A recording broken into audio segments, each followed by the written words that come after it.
Have you ever believed something to be true for so long that you actually got a shock to your system when you realized you were wrong? There's a whole movement of this online called I was today years old. For example, I was today years old when I found out the phrase, "you've got another thing coming," is actually, "you've got another think coming."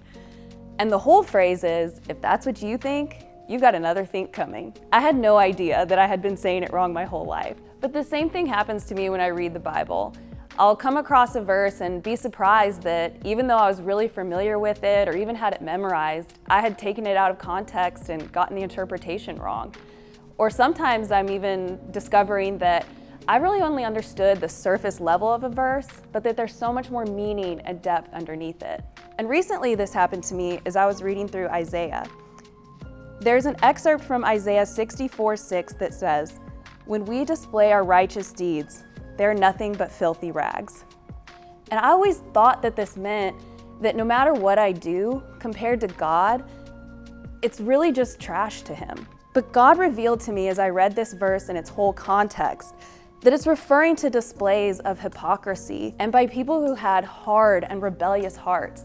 They were doing good deeds of offering sacrifice and abiding by the law, but they had motivations that were sinful and even wicked. The term that's used to describe their acts, filthy rags, it actually translates to a used feminine cloth. And more than just being imagery that was shocking or gross, it offered a really poetic contrast to the blood of Jesus Christ. Let me share with you how the Bible describes the blood of Jesus Christ.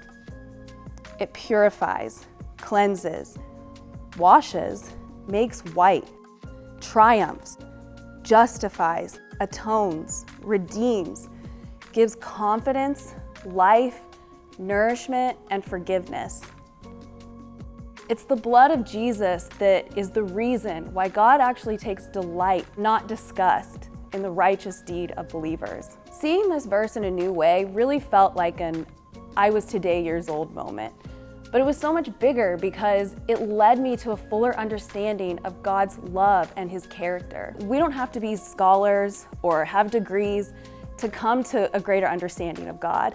God desires for us to know Him better. James 1:5 says, "If you need wisdom, ask our generous God, and He will give it to you." And so today, I just want to encourage you to revisit some of those passages that are very familiar to you, maybe even one that never quite settled right with you.